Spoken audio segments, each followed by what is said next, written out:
Hello and welcome to the 21st episode of Unlimited Opinions. I'm Adam Bishop. I'm Mark Bishop. And today we are continuing our discussion of early modern philosophy, and we are covering Descartes to Berkeley today. Spinoza as well. Spinoza is in there, yes. Yeah, I like this chapter. Yes, it's a very good chapter. My favorite so far. Really? Your favorite out of all of them? Oh, yeah. Yeah, I thought it was really interesting. Getting into the meat of the philosophers that I enjoy. Locke, especially. Mm-hmm. So we start off just immediately with Descartes. And of course, Descartes is a very, very influential philosopher. He's considered the father of modern philosophy, is what he's known as today. And so he really wanted to set up this reform of human learning into a single wonderful science. So that was this kind of a view on all of human knowledge, is that you could kind of combine it all into this one big science. And so he lived in Holland, and he trusted experiment rather than learning. So he was very against reading books, really. Right. He never kept a major library. He never really studied previous philosophers. He really believed that we can just look at the world around us and discover all that we need to know. There's a really good story in here where somebody came up to Descartes and asked him to point to his library, and Descartes pointed to a half-dissected calf, and then he said that was his library because he was literally just learning through experiment and nothing else. As an odd cat. Yes, very strange. I do. I had forgotten, or maybe I never knew, that he remained Catholic throughout his entire life. Yes. I also found it interesting that he wrote in French as opposed to Latin, Greek, or something. And he did so that it could be understood by many, including even women. Yes. I thought that was funny. Yes. But I guess what he meant by that is it's more of the common tongue, so anybody who could read and write could the French. Yes. Understand what he was doing. And so he started off really focusing on math, geometry, and astrology. He really just wanted to study the physical world initially, and then he kind of moved into philosophy later in his life. And he was also very witty. I like this quote here on page 528. He says that good sense is the most fairly distributed thing in the world, for everyone thinks himself so well supplied with it that even those who are hardest to satisfy in every other way do not usually desire more of it than they already have. Which is just a fantastic quote. I really love that quote. Yes. I like that too. And so moving on, really to get into his actual philosophy after he kind of moved away from the math and science side of things, he believed that human beings are thinking substances and matter is extension in motion. So that was his two big, really, categories of everything. You have the mind within the human body, and then you have matter. All matter is extension in motion. And so what he means by extension in motion is that there are basically three dimensions of everything. There's length, and there's width, and then there's the movement. So all matter, kind of has that shape, and then all matter is moving somewhere. And that is kind of how you define everything that exists in the world, essentially.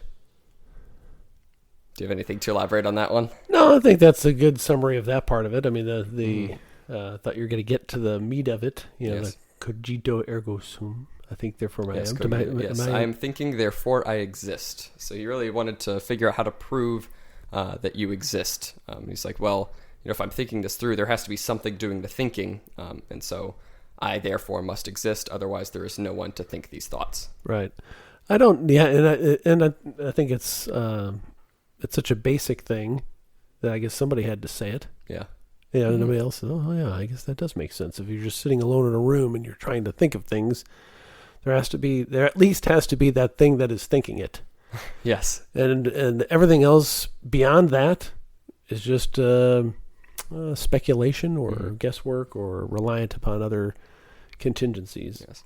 I do like that when he was publishing, he withheld some of his opinions because he was afraid of the church authority. Yeah. Ecclesiastical, yes. Yeah. Which was a pretty common fear, I would think. Yeah, it's a theme through this entire book and including this chapter. Yes. You gotta watch out for those bishops. That's fantastic. Yes. So he believed that our whole essence is to think. So the essence of the human person is to think, and that is their entire reason for existence, essentially, their entire framework for existence. What do you think of that? What do you think of that? Yeah, that's a good one. It wasn't really a joke. Yeah. Play on words, I guess. Oh, yeah. Jinx. I think that has a lot of merit, really, especially if you're really operating under the I think, therefore I am, as the only really kind of proof for existence for ourselves is, if your central proof for that we exist is that we think, then really kind of everything else has to follow from that. Everything else has to follow through thought. What do you mean by that? Well, I mean, everything is based upon thought then. So our whole essence, everything we do has to be centered around thought, if thought is the most basic thing to prove that we exist. I don't think that's true. Why It not? doesn't follow that it has to be the base. Just because it proves the existence doesn't mean that's your purpose. I guess not. Don't you think?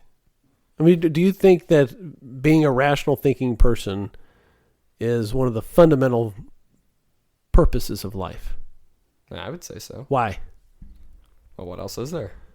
Well, there's food, there's drink, there's good times, Well, yeah, but that's just, the necessities, I guess. there's That's not art. Yeah, Well, that involves thought. I guess. Yeah. So I'd still say everything's really centered around thought, all the main goals in life, because nobody's goal... What about exercise, I mean, sporting events, physical achievement, work? there's still thought that has to go into It that. has to go into it, but that's not the purpose. Well, yeah, but maybe it's not the end purpose, but everything is still contingent upon thought.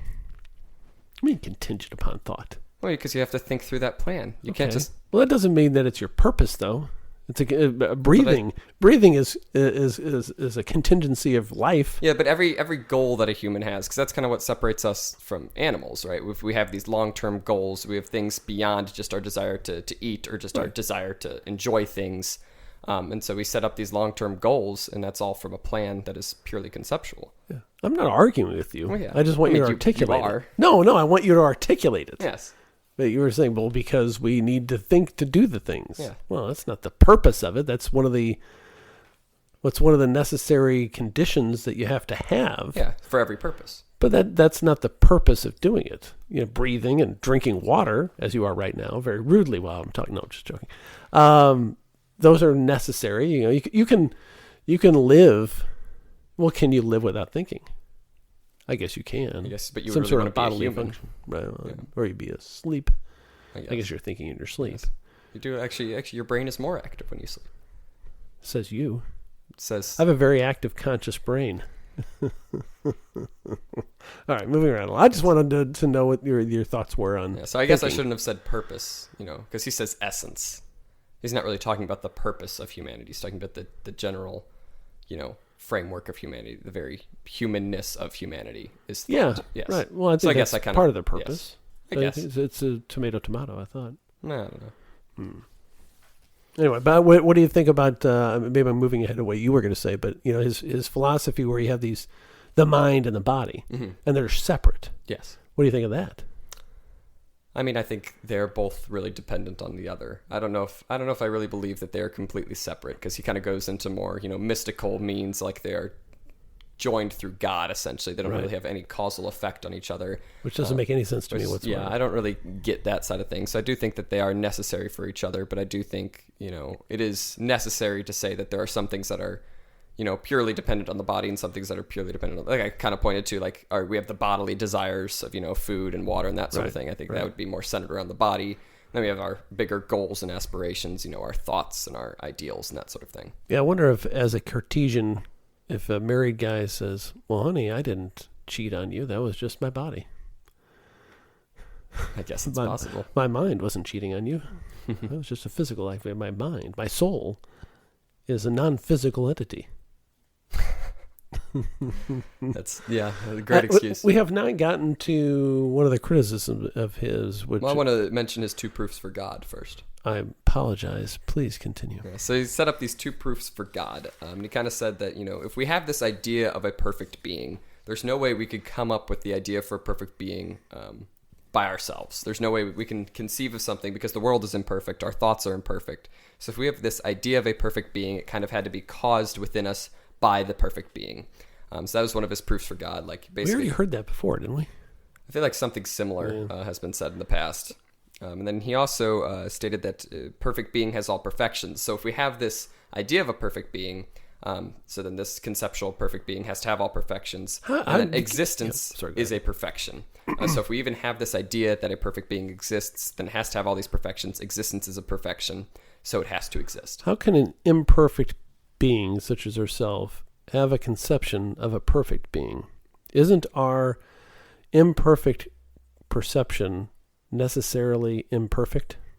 Well, that's what he's saying. Because how can we even conceive of the thought of a perfect being? Well, because we don't have a perfect conception of it. Because that's something that's been stated by countless philosophers, right? We really can't put adjectives on God. We can't really describe God too fully because we don't have that complete understanding. So my thought is, how can we say there must be a perfect being because we can conceive of a perfect being if we can't conceive of a perfect being because we're imperfect in our conceiving? What? So his belief is that, and it's been espoused by, I can't remember who because I have a terrible memory, but that God must exist because we can perceive. Did you just turn the volume down? I did not. I'm adjusting the levels because we're peaking a whole bunch, and I don't want to be painful. I want to peak. Anywho, so his idea that this perfect God exists is because we can conceive of the perfect God. But what I'm saying is that all our perceptions are imperfect because we're imperfect beings. Mm-hmm. So are we even able to perceive? I can't perceive of a perfect God. Well, that's exactly what he's saying. Then how in the heck does he prove that God exists? Because we didn't come up with that perception on our own.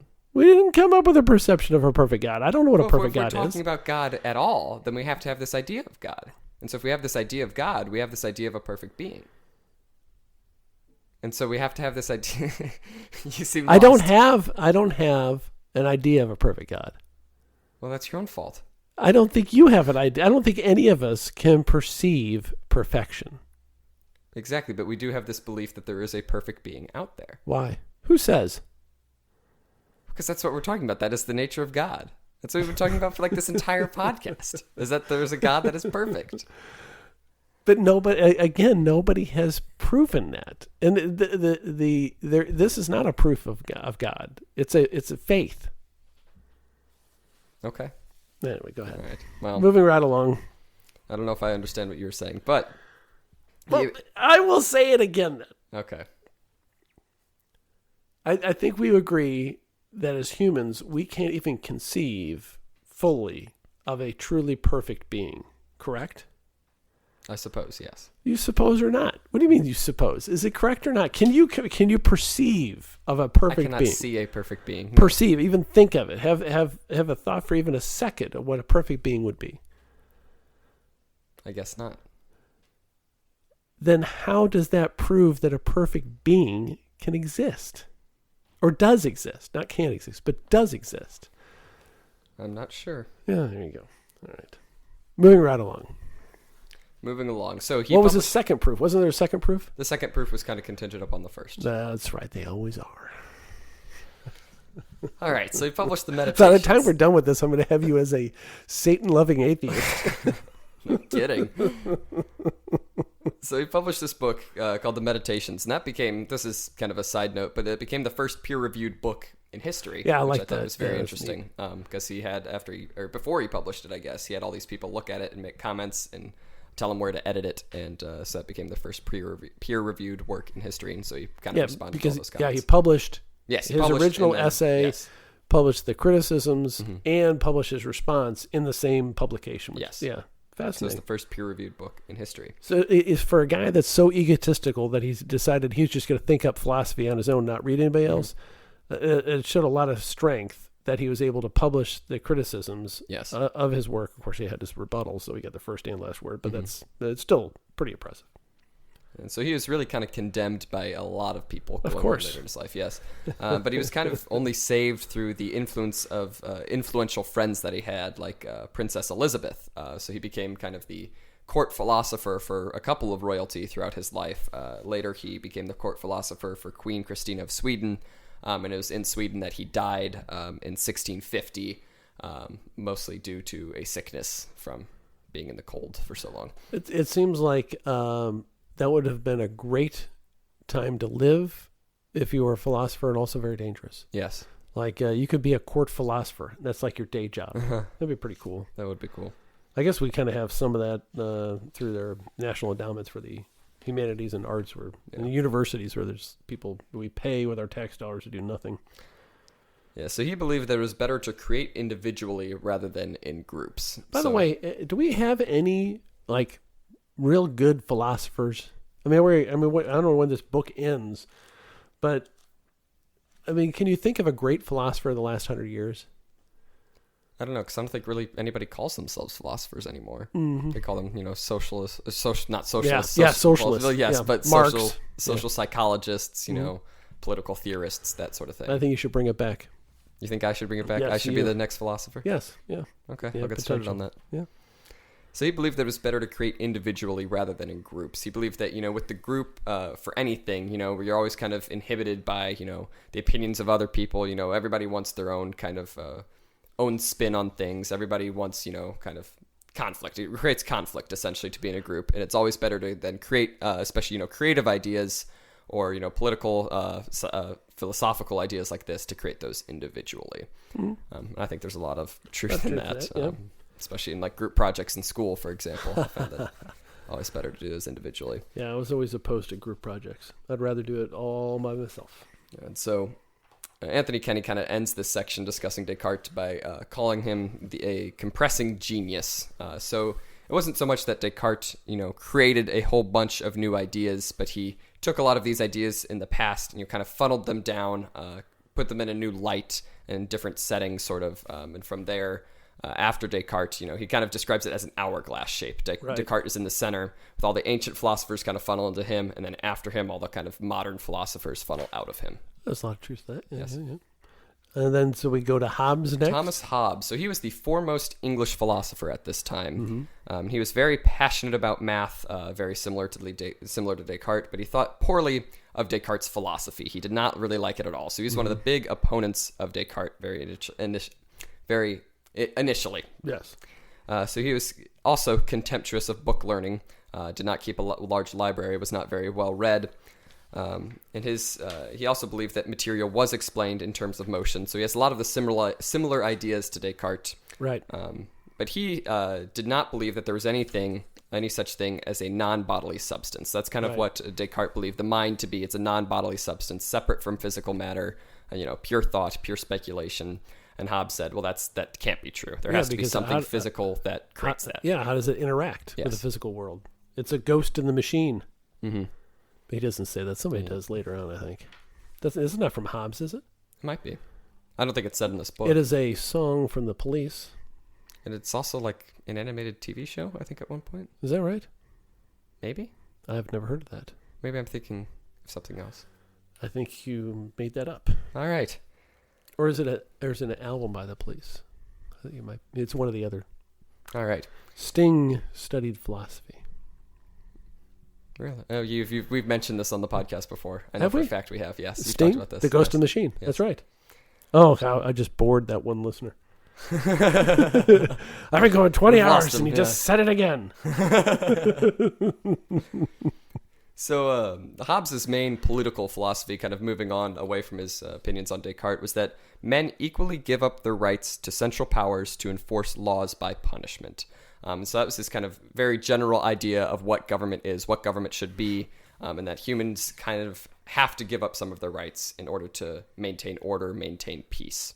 Yeah, and it's a revolutionary thought that it's the people as individuals who have the power. Yes. It's really challenging the divine right of kings and tyrants and all that that has always been the view of power relationships throughout history. And he's saying individuals basically voluntarily give up part of their rights in order to have safety among the community. Yeah. And then you're basically delegating that authority to the king or whoever that may be. So it all kind of has to funnel through the people first and then funnel up to the higher powers. People are the power, baby. Yes. Power to the people. Yes. Power to the people. Yes. All right. Power from the people. Yes. So he believed that really speech was what separates us from animals, and that kind of flows into his nominalism. So he really believed that everything that we say, every word that we use is a name. And names refer to the individual. So we don't really have to have this conception of these universal ideas, these universal, kind of beliefs about what a thing is. If everything's an individual, then we can kind of simplify that down. It's very similar to, who am I thinking of? Occam's razor. Occam's razor. The nominalism of Occam. Did you like that part of this book? This part about Hobbes? Yes, nominalism. I really like Hobbes. Hobbes is very interesting. thought of you when I was reading it and being utterly bored. But I took solace in the fact that some of the bishops made a motion to have him burnt as a heretic, but it did not pass. That's good. I guess. We shouldn't burn people. Moving on to the Cambridge Platonists. Oh, you're done with Hobbes already. Oh, did you have something else to add about that's Hobbes? okay. No, that's good. Moving right along. I enjoyed Hobbes. I think he has a. I thought he deserved more attention from Mr. Kenny, but. So the Cambridge Platonists were a group of philosophers within Cambridge, of course. I believe there were 5 of them. And they all kind of set up this kind of philosophy together. They rejected predestination, they affirmed free will, and they preached the merits of religious toleration, and they were very anti-materialist. However, their toleration did not extend to atheists. Yes, they should all burn. Yes, they were not happy with atheists. Yeah, everybody throughout this book wants to have somebody murdered for what they believe. So they were very much on the theological side of things. They kind of pointed everything to God, and they believed that the mind is a closed book which senses merely open. So this is kind of where we get this idea of innate ideas. Right. So they believe that every human being kind of begins life with an understanding of everything that there is, and then we kind of open up that book. We open up those little thoughts in our mind by perceiving those actual things in the world, and really kind of realizing what those ideas are that were already present in our head. That's an interesting way to look at life. It is. Yeah. I don't necessarily agree with it, but it is interesting. I think it's true on some levels. Yeah. I think for some certain things that you can't really point to and name in the world, I think we do have some sort of innate idea of those. I guess. Because I was kind of saying this a few episodes ago, we do have some sort of innate conception of like right and wrong, kind of this innate, justice. It was what I was pointing to, if you sacrifice your life for somebody and there's no clear benefit for you sacrificing your life, you just knew it was the right thing to do. I think kind of one of those innate ideas is kind of the value of human life. We do kind of have an innate understanding of that. I think you might. I don't think we all do. I guess there's some truth to that. Yeah. I don't think we all do. And I think those innate ideas can be warped and kind of taken out of us, I guess, No, I don't know. I think it might be the other way around.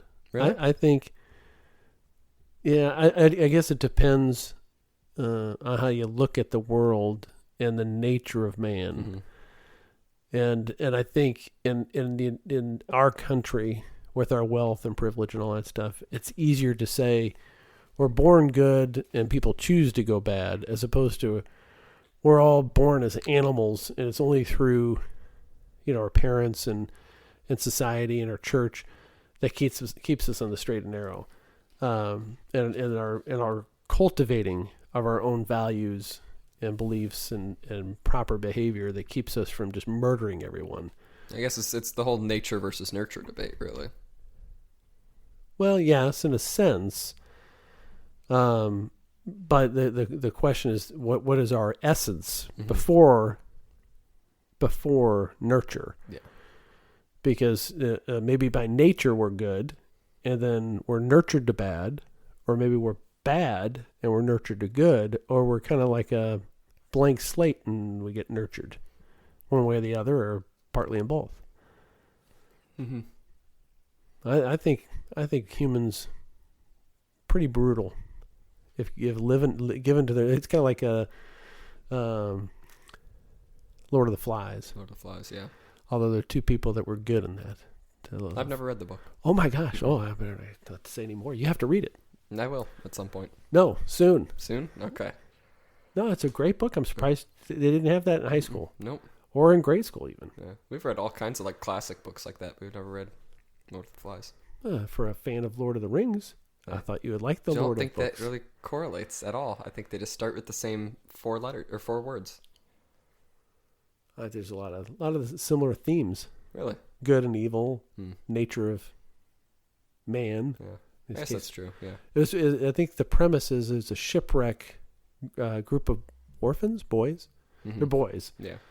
I know the premise is that they all kind of go insane. That's something. No, it's not insane, man. No. They go very brutal. I know one of them kills a pig at some point. Yes. Yes. Well, you gotta eat. Yeah. And so moving on back to the Cambridge Platonists, they believe that we have these certain moral truths, these innate ideas, but they believe that they are good in themselves and not because God made them so. So this is a very interesting idea to me. So they kind of point to like things like justice, and justice is good because it is good. That is its nature, essentially. It's not because God said that justice is good, which I thought was very interesting, given their very heavy emphasis on theology, is that they'd kind of say that this is good separately from God. Right. Which, I don't know, I'd almost say that would almost put that above God, at least in their understanding for how much they value God in their... Yeah. I don't know, it's interesting. Yeah, very interesting. That anything would have value separate from God for a theologian. And they also kind of believe that the world was not really a physical thing, in a sense. They kind of believe that all of nature, all of the world was one substance in this intermediary, kind of this plastic-like wrap around everything that is the essence of the world. And that is kind of how we perceive things, as we're seeing this kind of shell, in a way, that is placed upon reality. Yeah, that's the Matrix. Yes, it's the Matrix. The Matrix. The Cambridge Matrixists. Yes. All right, moving on to Locke, right? Yes. You really liked Locke. Oh, yes. yeah, Locke's a good guy, man. He knows his business. And so he was a major turning point in his life. John Locke was exiled after the Tory revival, and the kings were kind of really brought back into great emphasis in England. And so he really attacked the divine right of kings and governments. He said that governments and commonwealths are created by social contracts to protect property of individuals. That's right. So that's what he didn't like about Hobbes's belief. So Hobbes believed that, we give up these rights to protect peace. But Locke really emphasized that it is the government's job to protect our rights. We do not freely give those up, at least not to the same level that Hobbes believed that we should. And he also believed that if the government fails to act fairly, or if one branch usurps the other, if something becomes too powerful, then a rebellion is just. Yes. It is good to rebel against that and take back the rights that the government has taken from you. Yeah, the hard part is figuring out when that line gets crossed. And when rebellion is justified, that's the hard part. But yeah, I agree with, and our founders agreed 100% with because Locke. This is one philosopher that I actually knew a little bit about going into this, because of just how influential he was to American history, particularly, because we've learned a lot about this last year, actually, in our American history class. Just kind of the lead up, all these papers being published by these English philosophers, kind of saying, it's up to the people to protect their rights. Have to ensure that their government is protecting their rights. It's up to them. Yeah, and Hobbes kind of had like a state of nature view of the world, and Locke had more of a natural rights view, that we have certain rights that are endowed to us by the Creator, et cetera, et cetera. Yep. And then and the focus on property, which sounds bad, like you're worried about your stuff, but I think property rights, as I get older, and of course I practice law a lot more, are so fundamental to a just society. Absolutely. It's almost shocking to me, based upon my beliefs when I was young man your age, how important property rights are, just to have freedom and all that. And so he also believed, kind of moving on from this political theory to his more general philosophy, is that he believed that all ideas are derived from experience. So he kind of went against this innate ideas of the Cambridge Platonists. He believed that abstract ideas and general words, they do have a lot of similarities between our own conceptions of them, but those kind of lie in the nature, use, and signification of language. So it's not so much that we have these inbuilt things within us, it's just that we have this shared language, this shared way to express those beliefs, to experience those beliefs, those ideas, not so much that they're ingrained in us, but that we experience them in very similar ways. Yep. Kind of interesting how a lot of his stuff was published under like false names or a pseudonym, just to protect him from getting killed. Yes, during that difficult time period. Yeah, no kidding. We had all these religious wars going back and forth. The Protestants and the Catholics, even within England, going back and forth. The ruling classes. And so Locke also believed that we can really only have probable belief about things. We can never have true knowledge, full knowledge of something. And so therefore, we can't really entertain an idea. We shouldn't really entertain an idea beyond reasonable assurance. We should not really take anything for fact, unless we know beyond reasonable doubt that it is true. It is what is. and that sort of thing. Yeah, there is no absolute knowable truth in this world. I think I share that belief, and I think that's the true scientific method. Yeah. I think he'd be a climate denier, climate change denier, because he'd say, wait a second, science isn't settled. It's never settled. We never know. We think we know. Might be likely. Yeah. Anyway. Moving on to Pascal. Pascal. Yes, so Blaise Pascal. He was very, very smart. He published on geometry already at the age of 16. He'd inspired a series of experiments by this time. So he was very, very smart. He had a very high level of education, very influential already in his teen years. I was interested in his invention of a rudimentary computer that assists his father in tax assessments. I was kind of interested in what that was. I guess I don't know. Neither do I. I wonder if there's a Pascal museum where we could see it. I bet you there is. Sure probably. Yeah. And so really, after... They also say he was... I interrupted you twice. Yes, go ahead. Keeping track of this also, one of the founders of game theory. Game theory. What's that? You don't know game theory? No. Oh, we'll talk about it later. I think it'll be later chapters. Okay.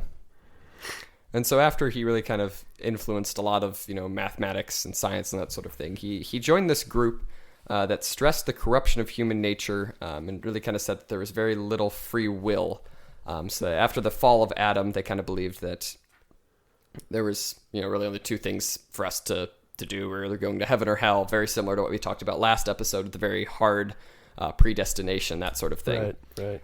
And so he was very skeptical because of this group that he joined. He's very skeptical of the power of philosophy to prove God. So he was very uncertain, if we can really do that with reason. He really believed that it was just a matter of faith. I like this quote. The true way to philosophize is to have no time for philosophy. Yeah. Interesting thoughts on our ability to know and understand God. So he wrote a lot of aphorisms, these very short sayings, short snippets of philosophy. I love aphorisms. Don't you love aphorisms? Nice. I want to read this one here, kind of about the nature of man. He says that man is only a reed, the frailest thing in nature, but he is a thinking reed. To crush him, it does not take the whole universe in arms. A breath of wind, a drop of water is enough to kill him. But were the universe to crush him, man would still be nobler than his killer, for he knows that he is dying and that the universe has the better of him. But the universe knows nothing of this. I thought that was really kind of just a beautiful idea, in that, even if the universe does kind of kill us, if something happens and we die, we're still superior in that we comprehend that. We still have this thought. We are still better than the world that killed us. Yes. It's beautiful. Made me tear up. So he very much stressed this idea of misery of humanity without God, and that happiness is really only promised through religion. So he was very, very hard theology, very, very, core. We have to trust God for everything. God is the reason and cause through which all things happen. And so without God, we're just completely miserable. There's nothing we can do about it. We have to turn to God. We have to turn to religion to ever be happy. Some truth to that. He also believed that human nature was a mess of contradiction. So he really believed that, we really want to be truthful. We want to be just, but we are inherently kind of doomed to sin and to be corrupted. We want to be happy, but we do things that make us miserable in the long run. And so he really believed that it was only through God's grace, essentially, that this mess of contradiction was even held together at all. That's kind of a miracle that humans even exist if our nature is so contradictory. Which, I think sometimes that could be very, very true. Yes. You definitely feel some of what he's saying. Yes. Whether he's right or not, it's another subject. But so then moving on to Malebranche. Is it Malebranche? Malebranche, probably. Nicholas Malebranche. The son of one of Louis XIV's secretaries. I wonder how many secretaries he had. He was a king, so probably a lot. Yeah. And I'm assuming a secretary is like Secretary of State. Yes. Not like, no. Would you like a cup of coffee? Not that secretaries do that anymore anyway, but. So that was a 1950s reference. Yes. For all of our listeners from the 1950s here. So he was the most enthusiastic of all Cartesians. So he very, very heavily followed Descartes. So he, one of his central ideas was that, the ideas that we have are in terms of networks of the brain. Yeah, fibers in the brain. Very, very interesting. That's still like autopsies. kind of how things are presented still today, is that, a lot of our ideas are, kind of the firing of neurons and that sort of thing within our mind. And I thought it's very interesting that, here in the 17th century, that Malebranche is kind of putting that into words already. He's probably like a young Frankenstein, on the side, like, he's probably doing experiments in people's brains and stuff. I just completely made that possible. up. Yeah, that's not listed said anywhere here in the book. He just completely pulled that But when out. you're talking about fibers in the brains, I like, and especially, I know Descartes like to do, get butchered animals or whatever and examine them. And I thought there was a story. I thought it was Descartes. I'll have to look that up. I don't want to misquote it. But there was a story of a philosopher visiting another philosopher. And the servant says he's around back, and the guy hears this wailing of a dog. Did I tell you the story? I don't think so. Dog wailing, obvious pain. And I thought it was Descartes stabbing the dog. And the dog's writhing in pain, and just to basically experiment on why is this dog reacting in this manner. I think there's a very clear reason for that.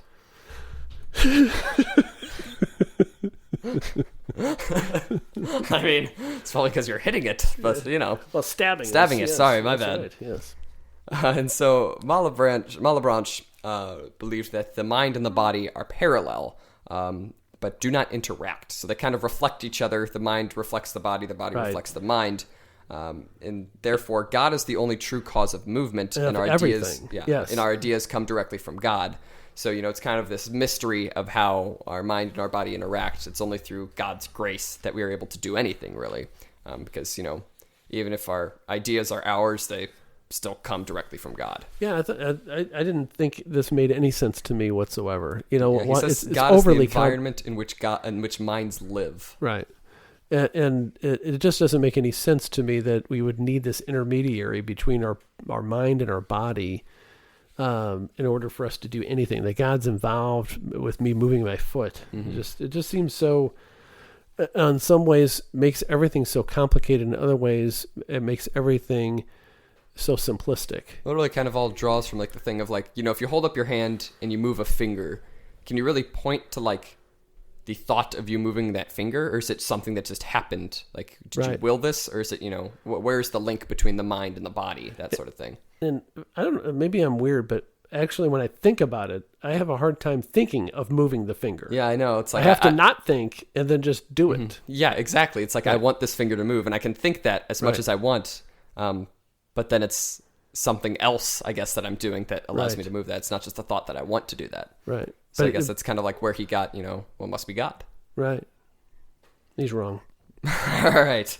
So I thought was kind of more helpful, more interesting, not more interesting, but more influential, were his two simple laws of motion. And he believed that bodies in motion tend to continue their motion in a straight line. Yes. And that when two bodies collide, their motion is distributed in proportion to their size. So this is very similar to, of course, Newton's laws of motion, laws of physics.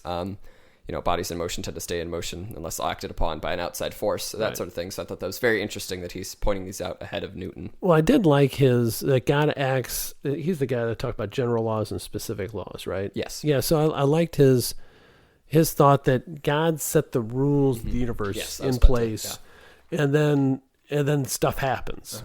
And then he doesn't, what does he say? It's beneath the dignity of God to tinker with the rules and what's happening later in his creation.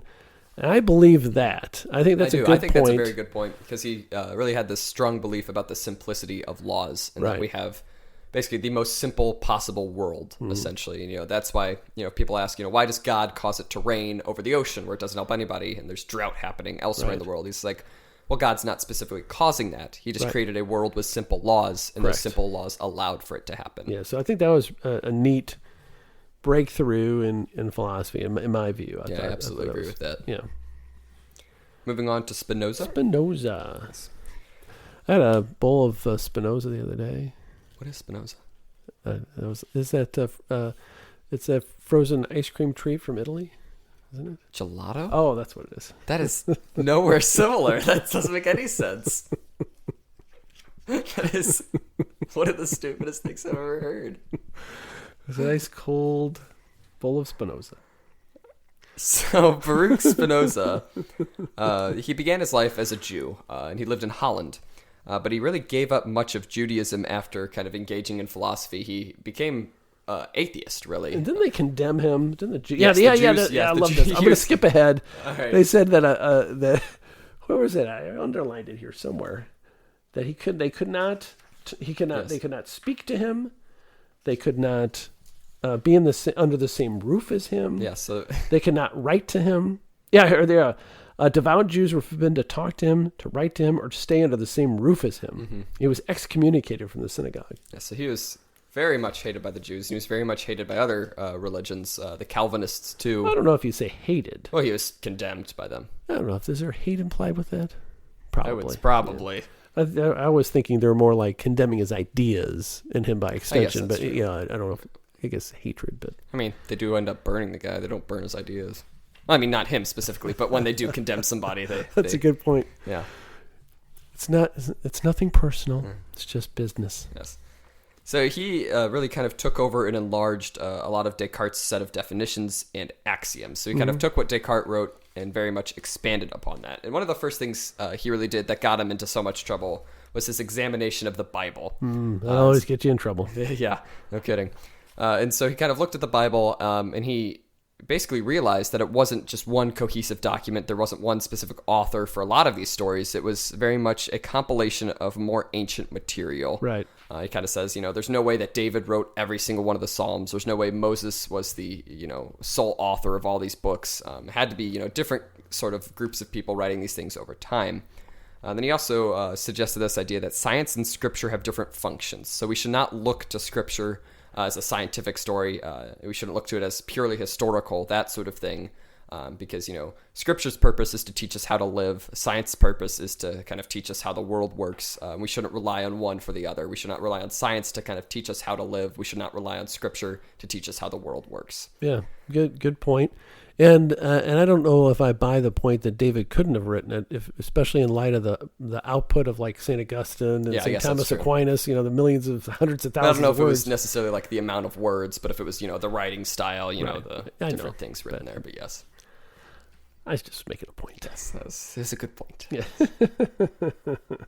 So after this, he was offered, academic posts, but he never accepted them, and he never smartly, married. Yes, because one of them came with a condition that he stay consistent with the church beliefs, or not attack the foundational beliefs of the church. He's like, I'm not exactly sure what that limitation is. I think I'll just stay in my den and work on lenses. Yeah, that's a good point to make actually too, because he was the only philosopher since antiquity to have a day job basically to actually produce a living by the work of his hands. Right. He made microscopes and glasses and lenses and that sort which of thing. Ironically killed him because the dust he inhaled. Yes, unfortunately most likely. so. Yeah. Yes, most likely. They believe that the glass dust that he inhaled eventually killed them. And so he believed that the mind and body are inseparable. Mind is the idea of the human body, and God is really the only substance there is, which was interesting to me because I definitely agree that, mind and body are inseparable. They do act upon each other. You can't have one without the other. But then he kind of says that, God is really the only thing by which things exist. God has to be everything for anything to exist. Yeah, it's kind of like Gaia. Yeah. It's everything. God is everything and everywhere. And despite being an atheist in a sense, or he was condemned as an atheist, really. Right. He was not an atheist. Yes. It didn't seem like it didn't seem like he was, but he really kind of interchangeably used God and nature, kind of using God as the essence of everything, not so much as some sort of spiritual guidance, father in the sky sort of view of God. Kind of almost like an animist. I believe all the animals have souls and plants and. So he believed that all of our emotions come from these three core things: desire, pleasure, and pain. So we can really boil down all of the things we experience through desire, pleasure, or pain, and that's kind of how we make all of our decisions based on combinations of those three things and different levels, which is actually very similar to Sigmund Freud in a way. In his, what a quack he was. He was, an interesting person to say the least. But I'm kind of, I'm taking a psychology class at school. I kind of like to draw things back to that 'cause it's very interesting. Yeah, and don't study psychology. I already told you my theory on that, didn't I? Yes, you did. Right. I think you said it on the podcast. Yes, yes, right. Very good. Don't want to go down that path. Yeah. Keep your sanity. And so he kind of believed that the way to live our best life was to replace passive emotions with active ones. And so kind of like the root of our evil things were these passive emotions that we felt. So kind of, for example, we have the passive emotion of fear. And so we kind of have to replace this with this active emotion, because he kind of believed that one of the biggest problems with humanity was our fear of death. So we kind of have to replace this fear of death with this active, passion for life, this active appreciation for life, rather than the fear of death. And I think that's a really neat way to look at things. Look at the ways in which we're struggling and replace those with basically its exact opposite. Right. And so he kind of wraps up this section talking about the intellectual love of God, and that's we shouldn't really solely rely on theology for certain things. We should really look at God in a different sense than this, kind of guiding father, but as this very intellectual view, very much, kind of scholastic view of God. The joyful contemplation of Yes. God. Spend our time thinking about how wonderful God is. Yes. Now you're doing it. Yes. Yes, I am. I've taken on your catchphrase. Moving on to Leibniz. Leibniz, yes, Leibniz. I don't know. Gottfried Leibniz. Leibniz. I call him Leibniz. Leibniz? Yeah. That's probably accurate. It's German. Yeah. Newton called him thief. Yeah. We'll get to that in a second. But he was very, very well read, and he was very much associated with many other philosophers. So throughout his life, beginning at a very young age, he was very much engrossed in philosophy and logic. And then throughout, his later years, he basically met everybody that has been mentioned in this chapter so far that was still alive when he was around. He became a part of basically every society you can think of to influence, philosophical and scientific thought. So he believed that we live in the best of all possible worlds. What do you think of that? I don't know. I don't buy it either. I don't buy it. Because, he believed that, in this best of all possible worlds, because essentially we have God with us and we are here. So it must be the best. And then this was kind of mocked. That follows from the theory that if we have a concept of God, that God must be good because he created it.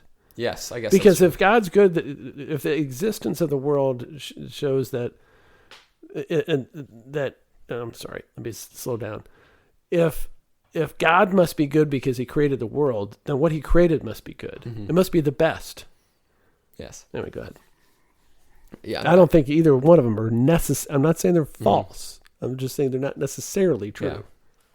So this idea of the best of all possible worlds was kind of mocked by a lot of other people. Who was it that had... I'm surprised somebody didn't visit violence upon him and say, "Hey, how good is the world for you now, buddy?" Yeah. Wouldn't it have been a better world if I didn't break your nose? That's almost kind of what Voltaire... That's a possible world. It's kind of what Voltaire said, essentially, 25 years after this writing where he said this best of all possible worlds. Voltaire mocked this in his Candide, saying that if this is the best, what must the others be like? Yeah, that's There's so much terrible things going on in the world. There's no way this is the best. And I kind of agree with him there that I don't know if this is the best that things can be, because I kind of more so agree with kind of the simple laws. God, not so much, allowed for this to happen. This is the best that things can be, but or that God didn't necessarily cause this to happen. God just kind of allows for this to happen. The simple laws. Right. Interesting though. And so he believed that there were really two things in the world. There are God and created individuals. So he kind of breaks from this previous belief that God is the substance of everything. It has to all follow from God. And he's like, no, God is a major part of it, and God created everything. But, these created individuals are individuals in themselves. And he believed also, going back to the previous kind of belief, that the mind contains ideas of all things initially. So we do have this innate conception of things. And we do have this kind of separation of soul and body, similar to Descartes' view. And he believed that they do not interact, but correspond through God. So the soul kind of very similar to Descartes, I guess you could say. That is true. That is similar to Descartes. Yes. I just, and I get the why people would favor that view that the mind is so separate from the body, because you can cut off your hand and your mind is, you may be in pain for a while, but your mind is untouched. How is that possible?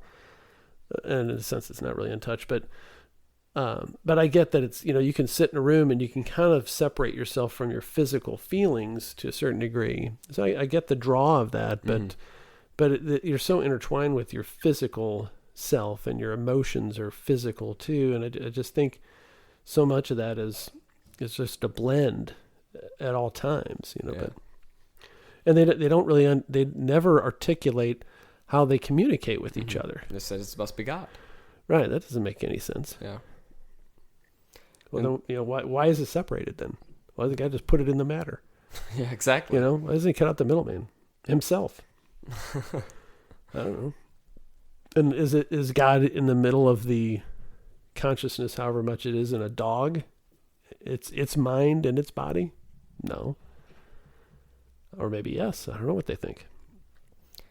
And so going off of his previous kind of belief of God and created individuals, he believed that there were infinitely many substances. So he's like, we don't really need this conception of the idea of all of a certain thing. We don't need to kind of group things together. There's infinitely many things because there is, basically. You can look at things, they all have different qualities. And they all have their own properties. He doesn't believe in like the categories or the... Very nominalist. Yeah, yes. Right. So everything's infinite. And so the properties were kind of there through souls. Properties were only there through souls of these specific individual things. Moving on to Berkeley. Yes. So Berkeley, one of his big things was creating a leftist utopia in Southern California. Or is that Northern California? No, Southern? It was created long after he died. Oh, that's true. So George Berkeley. I bet you can pull up some of his religious quotes and get the people of Berkeley to cancel it. Probably. But do you know Yale was a slaveholder? Yes. He made his fortune selling slaves. Yes. So I think we should cancel Yale. Let's cancel them all. All right. Go ahead. So George Berkeley, he was very, very smart. He very much valued the idea of education. Rational pursuits. Yes. So one of his big ideas was that distance is not itself visible, and visual judgments are based on experiences of connections between sensations. So there's no really distance. It's not something that we can kind of touch. It's not something that we can really see, but it's something that we perceive through our own understandings of other things that are visible to us, kind of our depth perception, our sensation. That's kind of how he pointed to all sorts of perceptions of the world, is that, they're not really physical things that we can touch, but they are how we understand the world through our senses. I never quite understood. I'm kind of going to continuing on a little bit.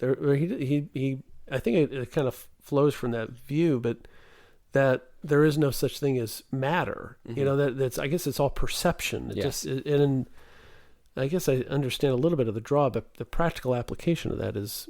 Well, it's kind of like the more modern retelling of that would be like, we all live in a simulation. I can't really prove that you exist so much, because you always say, well, it just seems that way to you. Correct. According to your senses. This is kind of like the more old-fashioned way of thinking about that, because he kind of puts forth this idea that there is no such thing as matter, and everything is just a bundle of ideas produced in our minds by God.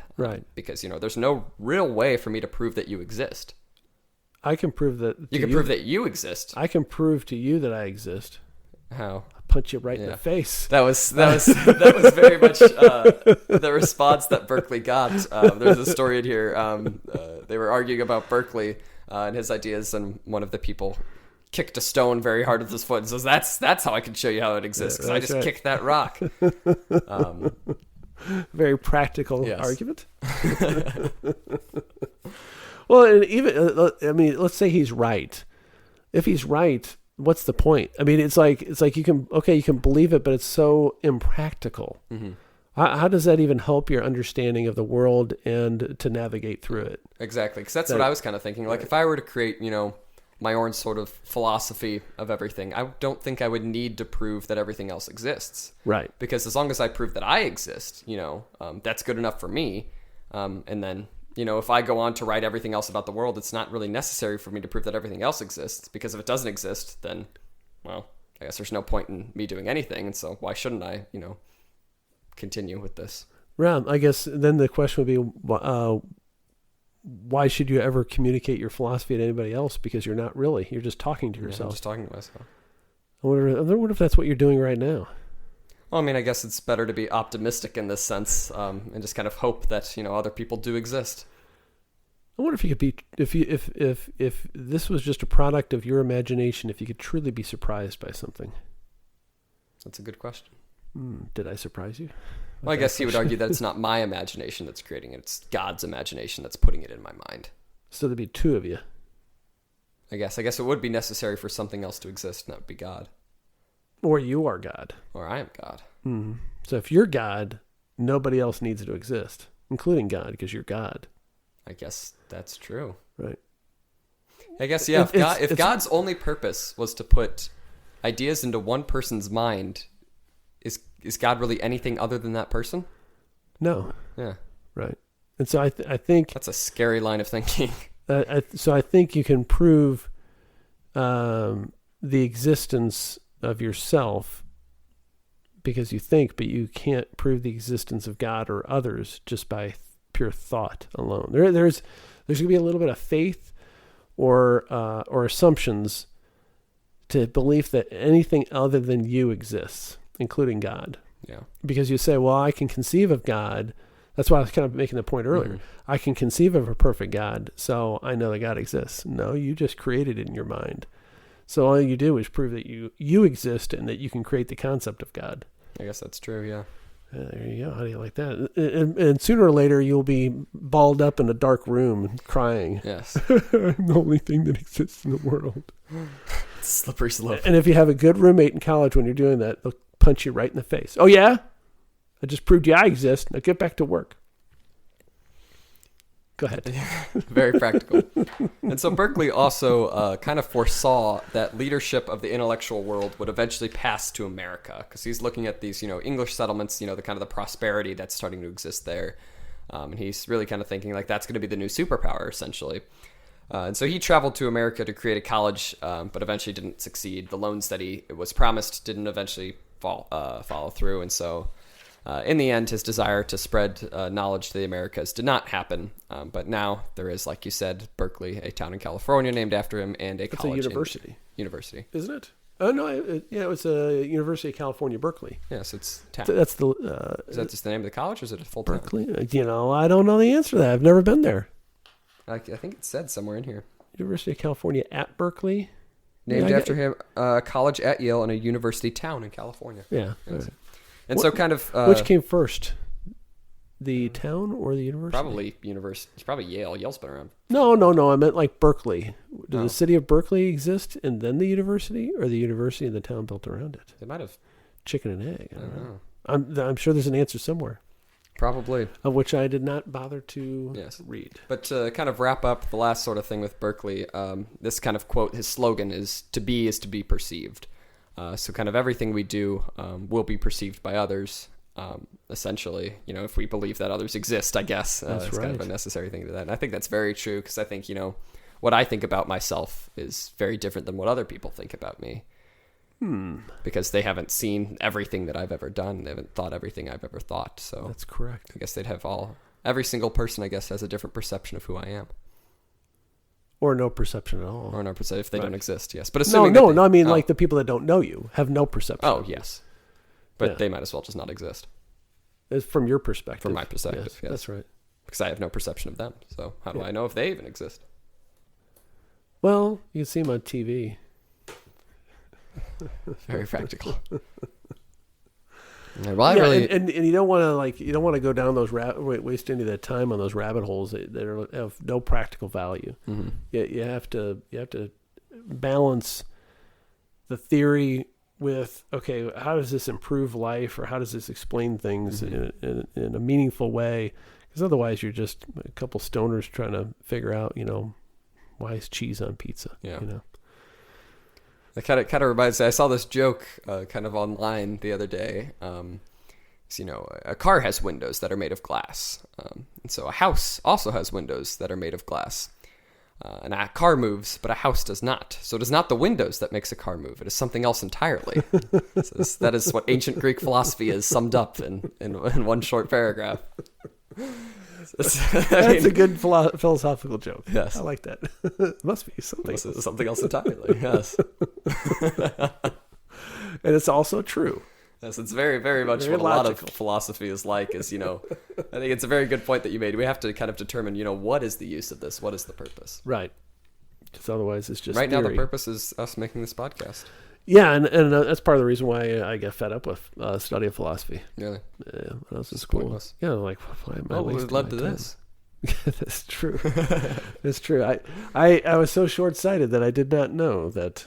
You'd have a podcast with your son talking about philosophy for like an hour every week. That would have been when I got fed up, it was like 1991. So this would be now 30 years later. Yes.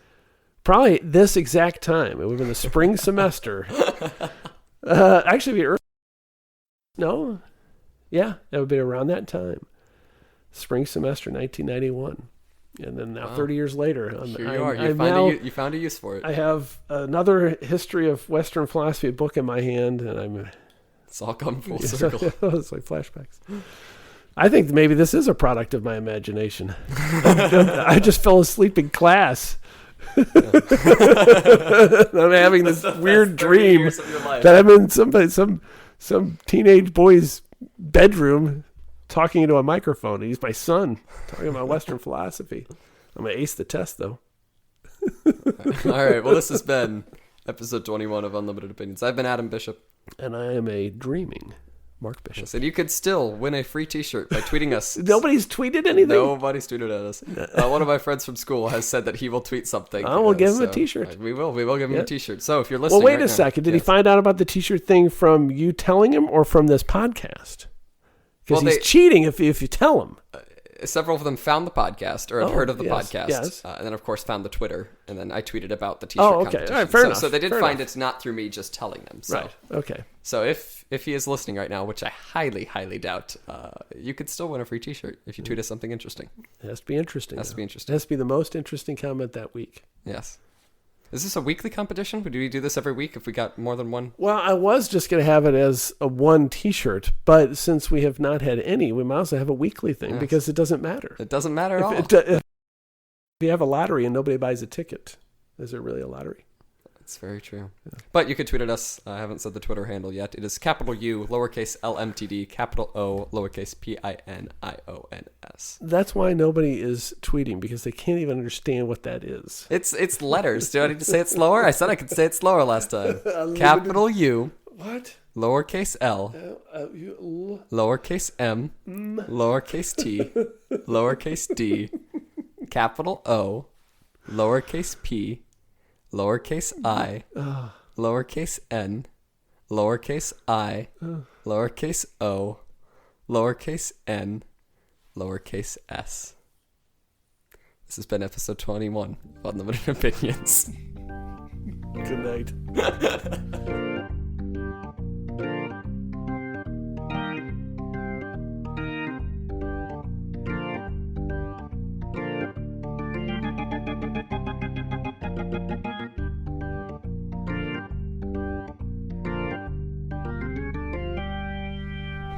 That was great. I'm definitely putting that clip of us talking at the very beginning into the end.